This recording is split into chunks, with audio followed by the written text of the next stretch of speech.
Barangay Love Stories. Love Stories.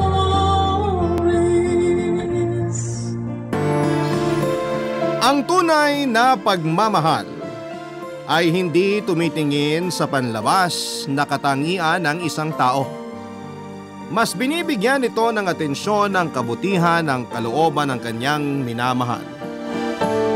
Ikaw, kabarangay, handa ka bang magmahal ng isang tao na may kapansanan?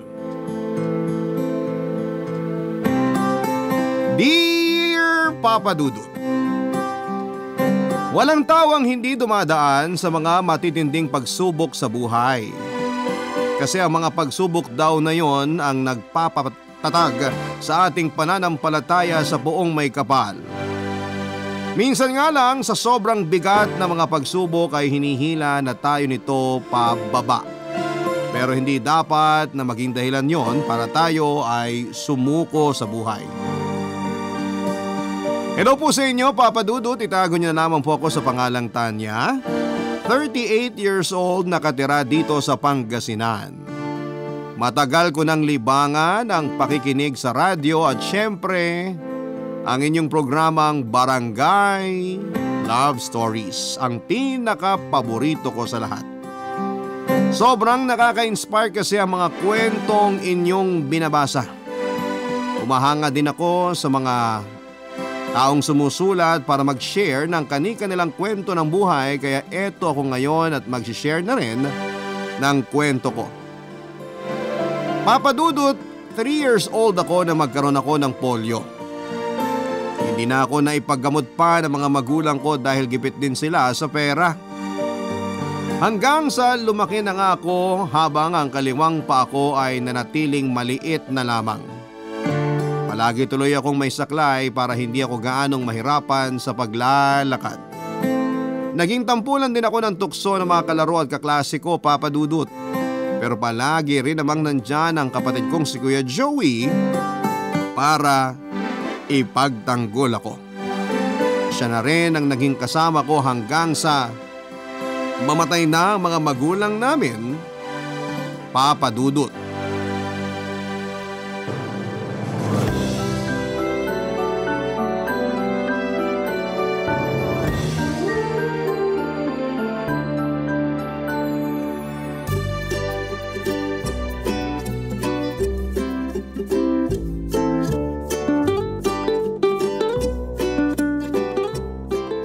Nakarating din dito sa bahay. Kala ko aabutin pa ako ng 10:00 ng gabi. Mabuksan na nga tong pinto na makapasok na ako sa loob. Huh? Nakalak pala to. Baka tulog pa si Kuya Joey kasi hindi ko nasabing late ako makakauwi. Nasaan na ba yung susi ko dito sa bag? Hi, Tanya! Ay, kabayo! Sorry. Nagulat yata kita masyado. Muntik mo na tuloy mabitawan tong saklay mo. Karding, ikaw pala yan. Nakakainis ka. Aray! Ang lakas naman ng hampas mo sa balikat ko. Ay, sorry. Napalakas pala. Ikaw naman kasi. Alam mo naman magugulatin ako tapos bigla ka pang susulpot dyan. Hindi ko naman talaga sinasadya. Ewan ko sa'yo. Wala ka rin duty ngayon sa pawn shop? Wala. Iba yung secure na naka-duty doon ngayon. Kaya pareho kaming off-duty ni Joey. Ah, si Kuya Joey nga pala ang kailangan mo, no? Teka, bubuksan ko lang tong pinto kasi baka tulog pa yun sa kwarto niya. Tatawagin ko na siya para makausap mo. Naku, wag na. Hindi naman kasi siya yung pakay ko dito sa inyo. Ha? Hindi si Kuya Joey? Sino? Ikaw, Tanya. Ako? Bakit ako? Kasi, Kasi? Iaabot ko lang tong ulam na dala ko. Eto, nasa loob nitong paper bag. Wow naman! Medyo mabigat ang paper bag, ah. Parang ang daming laman na pagkain ito. Hindi naman masyado. Sakto lang. Fiesta kasi ngayon dun sa amin, kaya ayan, nagdala ako ng pagkain dito. Kasi hindi kayo nakapunta ni Joey. Nabanggit nga ni Kuya Joey na fiesta ngayon dun sa inyo. Tinanong niya kung gusto ko raw na samahan siya doon. Pero may trabaho ko sa factory, kaya sabi ko hindi ako pwede. Hindi na rin pala siya tumuloy na pumunta sa inyo? Salamat nga pala dito. Oh, Tanya, nandiyan ka na pala. Sorry, naila ko pala tong pinto. Ayos lang, Kuya Joey. Oh, Carding, anong ginagawa mo dito? Nagdala lang ako ng pagkain para sa inyo ni Tanya kasi hindi na kayo nakapunta sa bahay namin. Oo nga, pasensya na ah. Napasarap kasi ang tulog ko. Kaya tinamad na rin ako umalis ng bahay. Lika, pasok ka muna. Hindi na, aalis na rin ako. Dinala ko lang talaga yan. Sige Tanya, mauna na ako. Okay, ingat ka. Salamat ulit. Halika na dito sa loob, Tanya. Sakto kasi luto ng sinaing ko. Kaya sabay na tayong kumain. Sige, Kuya Joey.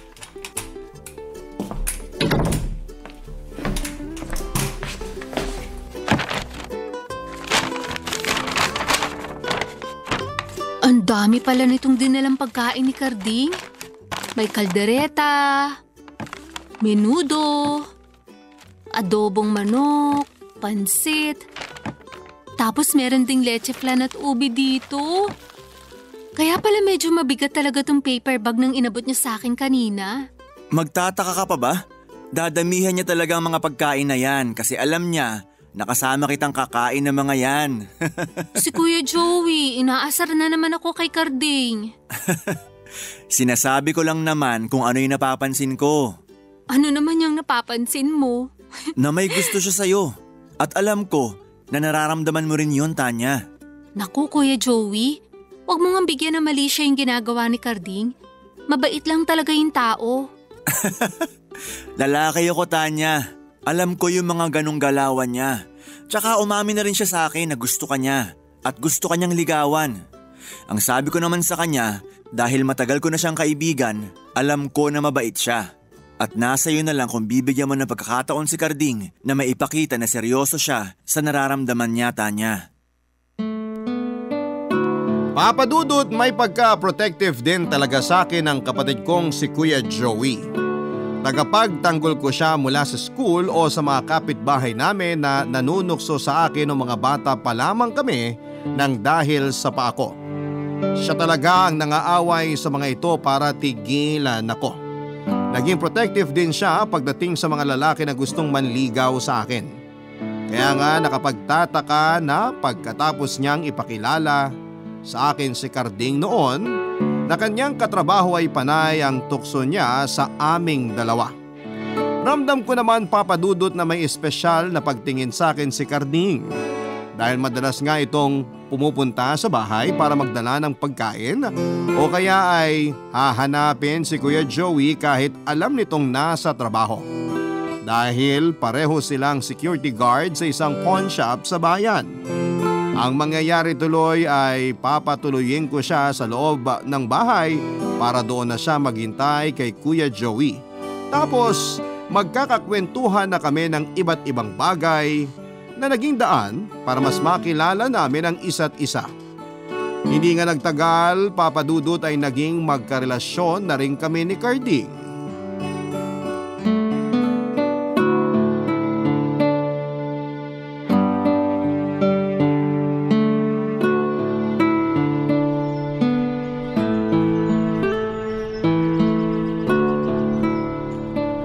Ganda talaga dito sa park, no? Ang relaxing maglakad-lakad. Ang presko rin kasi ng hangin dito. Kaya nga gusto ko talaga na pinapasyal mo ako dito.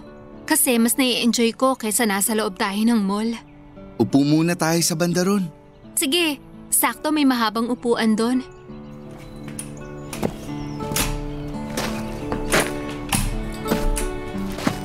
Alalayan na kitang makaupo, mahal. Mahal, kahit may saklay ako at maliitong kanang pa ako, kaya kong umupo mag-isa. Sabi ko nga, mahal. May gusto ka bang kainin? Wala naman. Sigurado ka? Oo. Pwede akong bumalik dun sa nadaanan nating nagtitinda ng banana Q sa buko juice kung gusto mo. Busog pa ako, mahal. Kumain kasi tayo kanina ng fishball at kwek-kwek. Sinamahan pa natin ng gulaman juice. Kaya hanggang ngayon hindi pa ako nakakaramdam ng gutom. Kaya huwag kang mag-alala sa sikmura ko. Sige, mahal. Tingnan mo yung mag-asawa dun sa kabilang upuan, no? Ang saya nilang panoorin kasama ang dalawang anak nila. Sila yung nakasabay nating kumain dun sa may fishballan, di ba? Oo, narinig ko nga na sabi nung isang bata na ngayon lang ulit sila nakapamasyal kasama ng tatay nila. Kasi parang nagtatrabaho yata sa malayo yung tatay nila at ngayon lang ulit nakauwi. Ikaw mahal Chismoso ka. Hindi naman. Malakas lang talaga magsalita yung bata kanina. Pero nakakatuwa talaga silang panoorin. Kapag nagkaanak tayo, gusto ko na ganyan din kasimple ang magiging buhay natin. Palagi tayong mamamasyal sa park na gaya nito. Ayoko sa mall kasi may ingay doon tsaka masyadong maraming tao. Hindi kagaya dito na presko talaga ang hangin. Nakakatuwa ka naman, mahal. Alam mo, sa totoo lang, akala ko nung una, gusto mo lang na makatipid tayo sa mga date natin. Kaya sinasabi mo na mamamasyal na lang tayo dito sa park kahit paulit-ulit lang ang mga nakikita natin. Yun pala, totoong nag-e-enjoy ka dito. Sobra ako nag-e-enjoy dito kasi pakiramdam ko, totoong saya yung nakikita ko sa mukha ng mga taong nandito. Yung saya na hindi matutumbasan ng kahit na anong halaga ng pera. Yung saya na mararamdaman mo lang kapag kasama mo ang mga taong mahal mo. Kagaya ng pamilya na yan, wala silang kahit na anong dalang mamahalin na laruan o gamit. Magkakasama lang sila pero bakas sa mga mukha nila na sobrang masaya sila. At gusto ko maging ganun din ang pamilya na bubuuin natin sa hinaharap. Bakit hindi ka na nagsalita dyan, Carding? Tapos grabe ka pa makatitig sa mukha ko. Wala lang. Naisip ko lang kasi na ang swerte talaga ng mga magiging anak natin kasi ikaw ang nanay nila. Ay naku, binubola mo pa ako. Hindi totoo yung sinasabi ko. Sobrang swerte ko sa'yo. Mahal, birthday pala ni Mama sa susunod na linggo. Isasama kita sa bahay para maipakilala na kita sa kanya. Pwede bang sa ibang araw na lang? Mahal, matagal na kitang gustong ipakilala kay Mama. Ilang buwan na tayong magkarelasyon pero ni minsan, hindi pa kita nadadala sa bahay para makilala mo siya. Saka, matagal na rin kitang naikukwento sa kanya. Matagal ka na rin niyang gustong makilala. Kaya pumayag ka nang isama kita sa bahay. Huwag kang mag-alala, mabait si Mama at sigurado ako na magkakasundo kayong dalawa.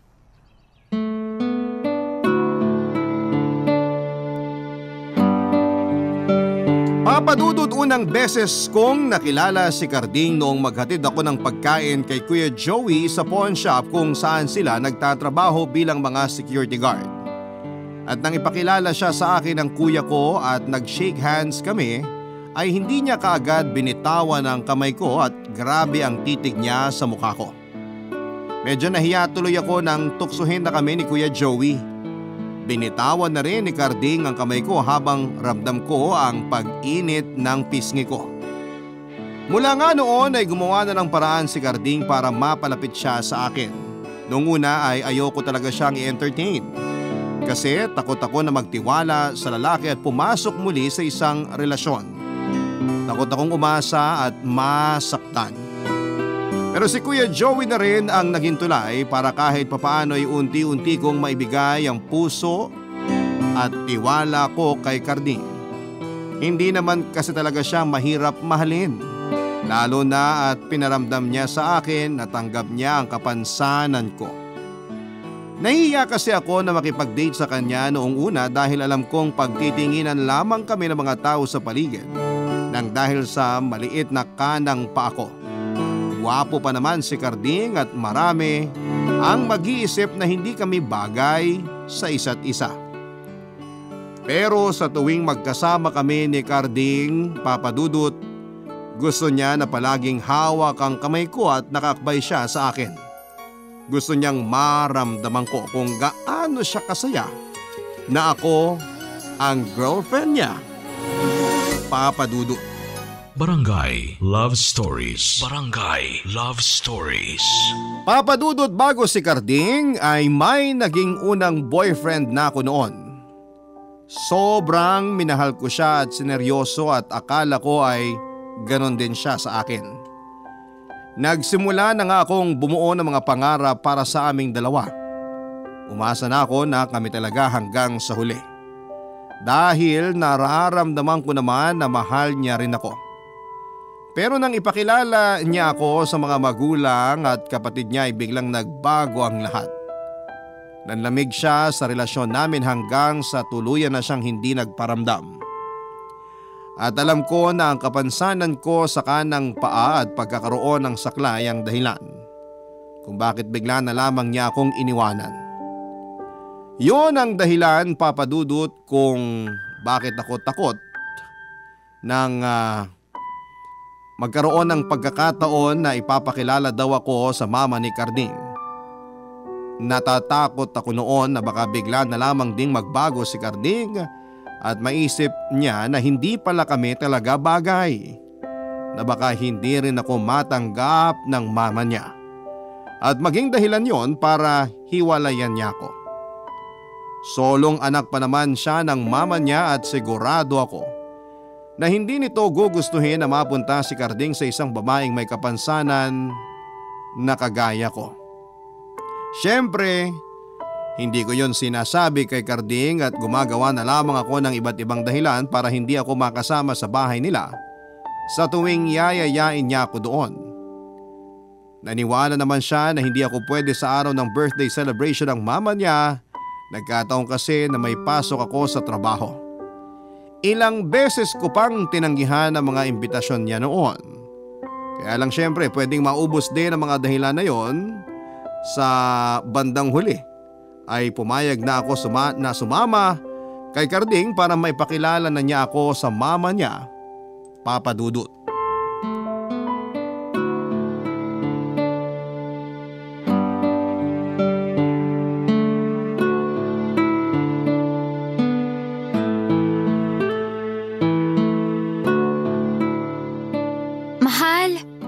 Tong sarsa na menudo ko kung sakto na ang lasa. Sige, ilagay ko lang tong mga plato dito sa lamesa. Mukha namang luto na rin ang karne nito.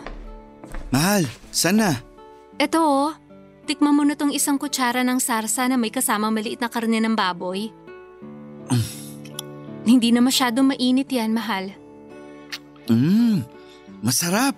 Talaga? Okay na ba? Oo, saktong-sakto ang pagkakaluto mo ng karne ng baboy. Saka sobrang sarap nitong sarsa ng menudo. Hindi mo ba ako binubola, ha? Nagsasabi ako ng totoo, mahal. Sigurado akong magugustuhan ni mama tong niluto mo. Favorite pa naman niya tong menudo. Sana nga magustuhan niya rin kasi baka mamaya magkaiba kayo ng panlasa. Nasaan na nga pala siya? Pauwi na rin yun. Ang sabi naman niya, hindi siya gagabihin sa bahay ni na tita. Ay nako, si mama na yun. Nabutan pa ng ulan mahal, sa labas. Mahal, kinakabahan ako. Mabait si mama, kaya relax ka lang, mahal. Carding, nakapagluto ka na ng hapunan? Ang lakas kasi ng ulan kaya hindi na ako nakadaan sa karinderya. Oh, may bisita pala tayo. Ma, si Tanya, girlfriend ko. Tanya, siya naman ang mama ko. Magandang gabi po, tita. Magandang gabi rin sa'yo. Nagluto po si Tanya ng paborito niyong pork menudo. Maupo na po kayo kasi nakapaghain na rin po ako. Yung ulam na lang po ang ilalagay ko sa lamesa. Okay. Alalayan na kita, mahal. Kaya ko maglakad papunta dun sa may lamesa. May saklay naman ako kaya hindi ako matutumba. O sige, ako na lang maglalagay ng ulam sa lamesa. Eto na ang masarap na menudo na luto ni Tanya. Ipaglalagay na kita ng ulam sa mangkok, ma. Eto po. Salamat, titikman ko na to. Ano pong lasa, ma? Masarap, di ba? Medyo matabang pero pwede nang pagtiyagaan. Nakulangan po yata sa toyo. Pasensya na po, tita. Medyo iba lang talaga ang panlasa ni mama. Minsan kahit okay na ang lasa, medyo matabang pa rin para sa kanya. Matagal ka na bang pilay, Tanya? Ma. Nagtatanong lang naman ako kasi hindi mo sinabing pilay pala ang girlfriend mo, Carding. Hindi naman kayo nagtanong noon. Paano ako magtatanong, hindi ka naman nagpapakita ng kahit anong litrato niyong dalawa? Tsaka wala namang masama sa tanong ko, di ba, Tanya? Pero ma… Carding, ayos lang. Wala naman talaga masama sa pagtatanong ni tita. Bata po ako na magkaroon ako ng polio, tita. Hindi rin po ako agad na ipagamot ng mga magulang ko noon, kaya tuluyan na po akong napilay. Hindi ba namamana yan? Paano kung magkaroon din kayo ng anak ni Carding na kagaya mo? Pilay o malita mga paa, di magiging abnormal din siya. Magkakaroon pa ako ng abnormal na apo. Ma, hindi abnormal si Tanya. Oo, pilay po siya. Pero hindi ibig sabihin nun, hindi na siya normal. Hindi rin po namamana ang sakit na polio. Kaya wala po kayong dapat na alalahanin. Siguraduhin mo lang kasi ayoko magkaroon ng apo na may kapansanan. Ay, Carding, ikuha mo nga ako ng toyo nang malasahan ko naman tong kinakain ko. Sige po. Papadudot, sa unang beses na nakilala ko ang mama ni Carding ay naramdaman ko kaagad na hindi ako gusto nito para kay Carding. Sa paraan ng mga tingin, pakikipag-usap at pag-uusisa niya sa akin ay alam kong pinaparating niya na hindi kami bagay ni Carding. Nang maihatid ako ni Carding sa bahay namin ay humingi naman siya ng pasensya at sinabi niya na ganun lang daw talaga ang mama niya. May pagkasuplada at mataray sa unang beses na makilala nito ang isang tao. Pero sigurado naman daw siya na nagustuhan ako ng mama niya. Hindi ko sinabi sa kanya pero sigurado rin ako na kabaligtaran noon ang totoong nangyari. Papadudod, sa mga sumunod na beses na pagkikita namin ng mama ni Carding ay walang pagbabago sa naging paraan ng pakikipag-usap nito sa akin. Palaging masungit o matalim ang kanyang mga tingin. Hindi ko na tuloy napigilan na sabihin kay Carding ang tungkol doon. Sinabi ko sa kanya na alam ko naman na hindi talaga ako gusto ng mama niya at natatakot ako na mawala siya sa akin ng dahil doon. Papadudot na nga ako si Carding na kailanman ay hindi siya mawawala sa akin. Mahal niya raw ako at wala siyang pakialam sa sasabihin o iisipin ng ibang tao. Kaming dalawa raw ang magsasama at bubuo ng isang pamilya, kaya hindi siya makikinig sa ibang tao. Kahit pangaraw paghiwalayin kami ng mama niya, hindi siya susunod. At tutuparin niya raw ang pangako niya na ako lamang ang babaeng mamahalin niya. Nagawa niya ang patunayan yon sa akin ang makalipas ang isang taon ay pinakasalan niya ako at nagkaroon kami ng 3 anak, papadudot.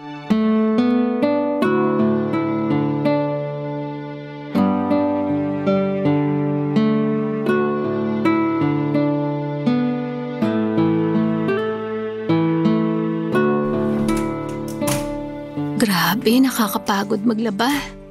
Buti na lang at hindi masyado mainit ang panahon. Makaupo nga muna dito sa sofa na matiklop ko na itong mga tuyong damit dito.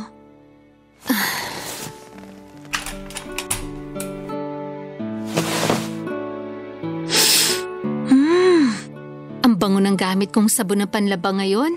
Hindi amoy kulob ang mga damit namin, lalo na tong uniform ng mga bata. Hello, mahal. Oh, mahal! Akala ko mga hapon ka pa makakauwi mula dun sa bahay na kumpare. Nalasing kaagad si kumpare kaya ayun, umuwi na lang din kami. Kasi nakakaiya naman kay kumare na kami na lang ang aasikasuhin niya. Grabe naman kasi yan si kumpare. Kapag birthday niya, ang lakas magyaya ng inuman. Pero siya naman tong pinakamabilis na malasing sa inyo. Yan din ang sabi ko sa mga kasama namin kanina. Kaya ako na rin ang nagyayang umuwi na lang kami. Pinagpapawisan yung leeg mo, mahal. Katatapos ko lang din kasi maglaba. Mukhang masyado ka napagod. Hindi naman. Mabuti nga at hindi masyado mainit kanina nung naglaba ako sa may likod ng bahay. Mas mainit pa dito sa loob ng bahay. Tulungan na nga kita dyan sa pagtitiklop mo ng mga damit natin. Wag na. Matatapos na rin naman ako dito. Sige, ako na lang ang magluluto ng ulam natin para sa tanghalian. Sigurado ka? Oo naman. Bakit mo naman natanong yan? Wala lang. Baka kasi lasing ka na rin kagaya ni kumpare at masira pa ang lasa ng ulam na lulutuin mo. Grabe naman. Wala ka bang tiwala sa akin? Medyo wala, mahal. Baka lang kasi masayang pa yung lulutuin mong ulam kapag hinayaan kita sa kusina. Kaya ako na lang ang magluluto pagkatapos ko dito. Kaya kong magluto, mahal. Pero kung mapilit ka, sige, ikaw na lang. Ewan ko sa'yo. Nasaan ang mga bata at kayong dalawa lang ang nandito sa sala? Ma, mano po? Kaawaan ka ng Diyos. Nakita kong bukas ang pinto, kaya dumiretso na ako ng pasok dito sa loob ng bahay niyo. Ma, O Tanya, huwag ka nang tumayo dyan. At baka mahirapan ka pa. Eto na ang kamay ko at magmano ka na. sige po, Ma. Mano po. Dito na po kayo maupo, ma. Nagtitiklo pa po kasi ng mga damit si Tanya. Sige, at medyo masakit na rin ang mga tuhod ko dahil nasiraan ang jeep na sinakyan ko kung kailan malapit na dito sa bahay niyo. Nilakad ko na lang kasi wala na rin namang ibang jeep na dumadaan sa kalye na yon. May dala nga pala akong gulay, prutas at karne ng manok dito kasi baka wala na namang laman ng refrigerator ninyo. Kakapamalengke lang din po namin ni Tanya kahapon. Pero thank you dito sa mga dala nyo, ma. Teka, nasan nga ang mga bata at hindi ko nakikita dito sa bahay ninyo? Nandun po kina Kuya Joey, Ma. Uuwi po sila bago magtanghalian. Ganun ba? O sige, maaga pa naman kaya magluluto na ako. Ako na po ang magluluto. Ako na. Ituloy mo na lang yung ginagawa mo at pagkatapos, walisin mo na rin tong sahig ninyo. Napakaalikabok! Kitang-kita ang mga dumi sa sahig, parang walang nanay na naglilinis dito. Ay, hirap talaga kapag hindi maayos ang babae sa bahay. Nagiging dugyot ang paligid, pambihira. Papadudot, masasabi ko na napakaswerte ko sa asawa kong si Carding kasi buong puso niya akong tinanggap bilang asawa niya. Minahal niya ako at kailanman ay hindi niya sinaktan. Kahit noong magkasintahan pa lamang kami ay wala siyang ibang pinaramdam sa akin kung hindi puro pagmamahal lamang. Kahit pa nga sinusungitan ako ng mama niya ay gumagawa siya ng paraan para maipagtanggol ako. Siyempre ayaw naman niyang mabastos ang mama niya, kaya naman pinapakiusapan na lamang din niya ako na pagpasensyahan ito kasi tumatanda ng araw. Hindi ko talaga akalain noon na darating ang araw na magpapakasal kami ni Carding, Papadudot. Magkasama pa nga kami ni Carding noong ipaalam niya yon sa mama niya. At grabe ang naging pagtutol nito. Ilang beses na tinanong ng mama niya kung sigurado na raw ba si Carding sa desisyon nito. Kung sigurado na raw ba ito na pakakasalan ng isang kagaya ko. Doon na nagsalita si Carding sa kauna-unahang pagkakataon. Mahinahon ang boses niya nang sabihin niya sa mama niya na wala namang mali sa akin. Mahal niya ako at pakakasalan niya ako sa ayaw at sa gusto ng mama niya. Naluha ako noon dahil mas naramdaman ko ng mga oras na yon ang pagmamahal niya sa akin. Papadudot. Barangay Love Stories. Barangay Love Stories. Papadudot, sa kabilangan ng labis na pagtutol ng mama ni Carding sa kasal namin, tinuloy pa rin ni Carding ang pagpapakasal sa akin at bumukod na nga kami ng bahay. Umupa kami ng bahay na hindi kalakihan pero sapat lamang sa pamilya na plano naming buuin noon. Ilang taon nang lumipas ay nabigyan nga kami ng 3 anak. May sarili na ring pamilya noon si Kuya Joey at ng mga panahon na yon ay wala na akong mahihiling pa. Kasi masasabi ko na sa wakas ay natagpuan ko na sa piling ni Carding ang totoong pagmamahal. Pareho naming pinagsusumikapan na maibigay ang pangangailangan ng aming mga anak. Kaya lang, Papadudot, ay dumating ang panahon na kinailangan naming dumaan sa isang matinding pagsubok. Nagkaroon ako ng sakit sa bato at naoperahan. Dahilan yon para mahinto ako sa pagtatrabaho. Nagkasakit din noon ng hika ang bunso naming anak kaya may mga gamot at vitamins kami na kinailangang bilhin para sa kanya. At ang lahat ng gastusin na yon para sa aming pamilya ay sinalo ng asawa kong si Carding, Papadudot.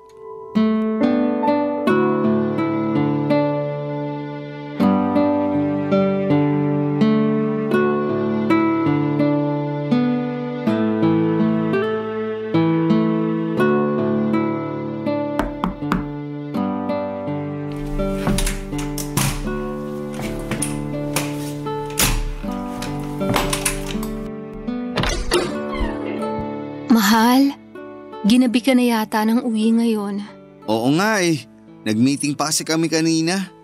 Gusto mo bang kumain na o magpapahinga ka muna? Magpapahinga muna ako dito sa sofa. Nakakapagod kasi ang traffic sa bayan kanina. O sige, tatabihan na lang din muna kita.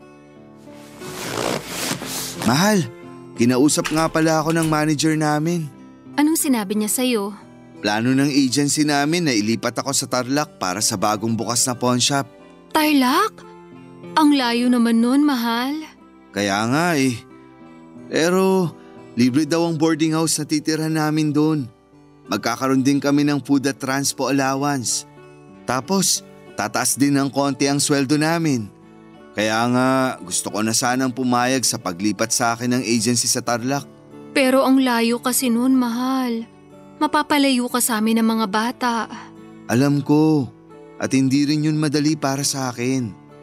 Ayoko malayo sa inyo, pero kailangan nating magtiis. Lumalaki ang mga gastusin dito sa bahay, lalo na't nasa elementary na ang 3 anak natin. At ito ang naisip kong paraan para hindi tayo masyadong mahirapan sa mga gastusin. Mahal, umiiyak ka na naman. Kasalanan ko kasi to eh. Kasalanan ko kung bakit tayo nahihirapan ngayon. Lalo ka na. Hindi naman ako nahihirapan. Ginagawa ko lang ang responsibilidad ko, mahal. Responsibilidad ko kayo ng mga bata. Bilang ako ang padre de pamilya sa bahay na to. Pero gusto ko pa rin na makatulong. Gusto kong patunayan sa mama mo na hindi totoo ang sinasabi niya na wala akong silbi sa buhay mo. Mahal, dati ko pa sinasabi sa'yo na hindi mo kailangang pakinggan ang mga sinasabi ni mama. Pagpasensyahan mo na lang kung minsan masasakit ang mga salita na lumalabas sa bibig niya. Ang mahalaga naman na ipapakita natin sa kanya na kaya natin bigyan ng maayos na buhay ang mga anak natin. Kaya nating maging mabuting magulang sa kanila. Kaya wala na tayong dapat pang patunayan kay mama o sa kahit na sino pang tao sa paligid natin. Karding, ni minsan ba sa buhay mo may parte na nagsisi ka na pinakasalan mo ko? Kahit kailan, hindi ako nakaramdam ng kahit na anong pagsisisi. Talaga? Oo, kasi mula nung makilala kita, alam ko na kaagad sa sarili ko na ikaw ang babae na gusto kong pakasalan at makasama habang buhay. Kahit na hanggang ngayon hindi pa rin ako tanggap ng mama mo. Palagi kong sinasabi na wala akong pakialam sa sinasabi ng ibang tao. Isa lang naman ang mahalaga sa akin, yung tapat na relasyon natin sa isa't isa. Tanya, ikaw yung babae na matagal ko nang pinagdarasal sa Diyos na dumating sa buhay ko. Ikaw ang nag-iisang babae na paulit-ulit kong ipagdarasal na makasama ko pa ng mas matagal. At ikaw lang ang babaeng mamahalin ko hanggang sa huling sandali ng buhay ko. Papadudot nang huminto ako sa trabaho na guilty talaga ako noon. Pakiramdam ko ay naging wala kong silbi na ilaw ng tahanan noon. Walang silbi para sa asawa ko. Kaya naman may mga oras na nakikita ako ni Karding na umiiyak sa kwarto namin. At dahil kilala ako ng asawa ko ay hindi ko na kailangan pang sabihin sa kanya ang totoong dahilan. Niyayakap niya lamang ako at sinasabi niya na wala akong dapat na alalahanin. Dahil siya ang padre di pamilya, hayaan ko raw na gampanan niya ang papel niya sa buhay namin ng pamilya niya. Papadudot, ayoko talaga na malayo sa amin ng mga bata si Karding. Kung ako lang ang magdidesisyon ay hindi ko siya papayagan na ma-assign sa Tarlac. Pero alam ko rin na mas kailangan namin ng pera, lalo na para sa mga anak namin, na noon ay sabay-sabay nang nag-aaral. Ayaw naman naming humingi ng tulong sa mama ni Karding at ayaw naming iasa sa ibang tao ang pangangailangan ng pamilya namin. Magtutulungan kaming mag-asawa sa abot ng aming makakaya. Kaya lang panibagong pagsubok ang dumating sa buhay ko noon. Nagkaroon ng gulo at nakawan sa pinagtatrabahuhan na pawn shop ng asawa ko. Papadudot, nabaril at napatay ang asawa kong si Carding dahilan sa pangyayaring yon.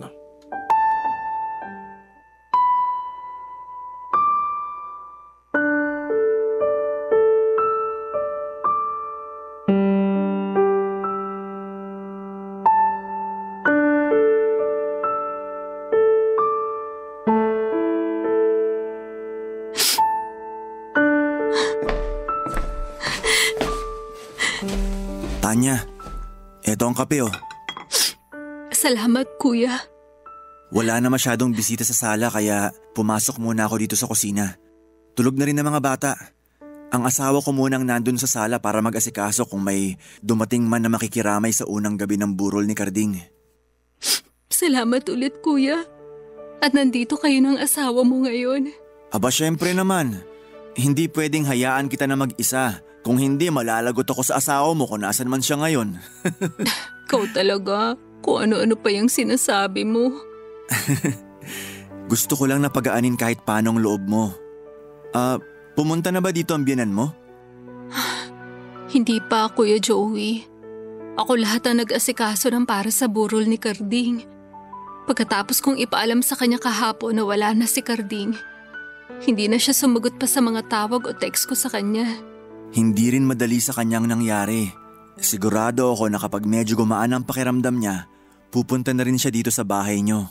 At sigurado ako na kapag pumunta siya dito, panunumbat lang ang matatanggap ko mula sa kanya.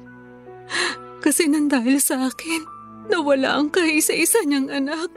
Tanya, wag mong sabihin yan dahil hindi totoo yan. Wala ka namang kahit na anong kasalanan sa nangyari. Walang may gusto na nangyari kay Carding. Pero kung hindi ako naging mahina, kung may silbi lang ako bilang asawa ni Carding, hindi niya na kinakailangan magtrabaho sa malayo. Hindi siya mamamatay. Huwag mo ngang paulit-ulit na sinisisi ang sarili mo. Alam mong ayaw ni Carding na naririnig yan mula sa'yo. Kasi naging mabuti kang asawa sa kanya at nanay sa mga anak niyo. Ewan ko, Kuya Joey. Sa totoo lang, hindi ko na talaga alam. Hindi ko na alam kung paano pa ako magpapatuloy sa buhay nang hindi kasama ang asawa ko. Isipin mo mga anak mo, Tanya. Sila ang gawin mong dahilan para maging matatag ka. Kailangan mong magpakatatag para sa mga bata.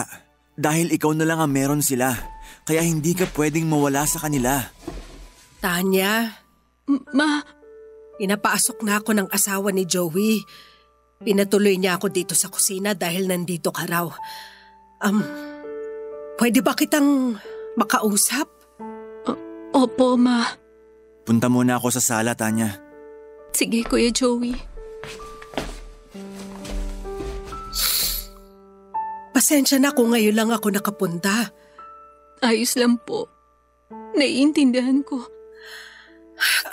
Kumain ka na ba? Ma, sorry po. Sorry. Bakit ka nagsosorry? Kasi kasalanan ko po kung bakit nangyari to kay Carding. Huwag mong sisihin ang sarili mo, Tanya. Wala kang kahit na anong naging kasalanan. Alam ko na naging mabuti kang asawa sa anak ko at saksi ako ron kahit hindi maayos ang pakikitungo ko sa iyo. Tanya, pasensya ka na sa akin, ha? Lalo na sa naging pagtrato ko sa iyo noon. Hindi po kayo galit sa akin? Hindi. Walang dahilan para magalit ako sa iyo. At sa totoo lang, nung isang araw bago mawala si Carding, tinawagan niya ako.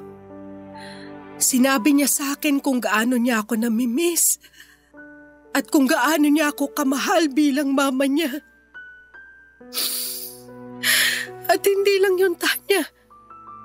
Nang gabi na yun, sinabi ni Carding kung gaano siya kaswerte na ikaw ang napangasawa niya. Tinawagan niya rin po kayo? Oo. Sinabi niya rin sa akin lahat ng mabubuting katangian na meron ka. Yung magagandang bagay tungkol sa'yo na pilit kong binaliwala. Tanya, alam ko naman na hindi pa huli ang lahat. Mula ngayon, kahit wala na ang anak kong si Carding, ituturing pa rin kitang bahagi ng buhay ko. kayo na mga apo ko. At sana, ganun ka rin sa akin. Sana mapatawad mo ko sa lahat ng hindi magandang pakikitungo ko sa'yo. Hindi niyo po kailangang humingi ng tawad, Ma. Dahil kahit kailan po, hindi nawala ang respeto ko sa inyo bilang nanay ng lalaking minahal at pinakasalan ko. Salamat. Salamat at sa wakas po, tinanggap niyo na rin po ako para kay Carding. Salamat po, Ma.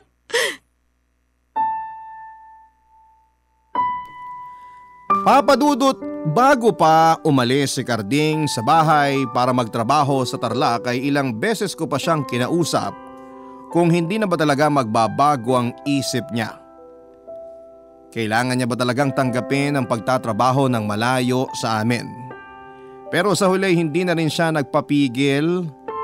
Malaki rin kasi ang tinaas ng sweldo niya, libre ang boarding house nila doon tapos may transport food allowance pa na madalas ay hindi niya ginagastos para maidagdag sa ipapadalang pera sa amin. Palagi naman siyang tumatawag sa amin para kumustahin kami at umuwi siya ng 1 beses sa 2 buwan. Mahal din kasi ang pamasahe. Kaya mas pinipili na lamang niya ang magtipid. Naalala ko pa yung huling gabi na nakausap ko si Carding, Papa Dudut. Binilinan niya ako na palaging iingatan ang sarili ko at ang mga bata. Sinabi niya rin noon kung gaano niya ako kamahal at kung gaano siya kaswerte na ako ang napangasawa niya. Naiyak nga ako sa pag-uusap namin na yon. Hindi ko alam pero iba na ang pakiramdam ko ng gabi na yon kaya sinabi ko ring lahat ng nararamdaman ko para sa kanya. Nagpasalamat ako kasi dumating siya sa buhay ko at nagpasalamat ako kasi minahal niya ako ng totoo. Papa Dudut, nang makatanggap ako ng tawag mula sa pinagtatrabahuhan ni Carding at malaman ko ang nangyari sa kanya ay muntik na akong himatayin ng mga oras na yon. Mabuti na lamang at nasa bahay si Kuya Joey kaya nagawa niya akong alalayan. Ayoko pa rin maniwala na totoo ang sinasabing yon ng katrabaho ni Carding hanggang sa unang gabi ng burol ng asawa ko.